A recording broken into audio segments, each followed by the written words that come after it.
Kani mangonggi, kalit lang og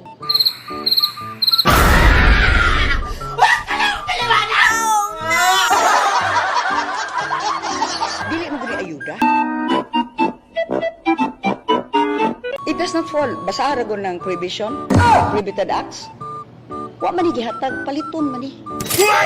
And the fact nga ang mga tao bitaw dugay na kaay ning ingon nga when is the president going to deliver on his 20 peso a kilo rice? It just shows the dignity of the people. They are not asking for free rice. They're just asking that they can afford it. Ang alam mo, kaululan. So, it's a pity nga I don't know who put it. Kana. What? What the fuck? So, it's a pity nga I don't know who put it. Kana. Maya yung ama kay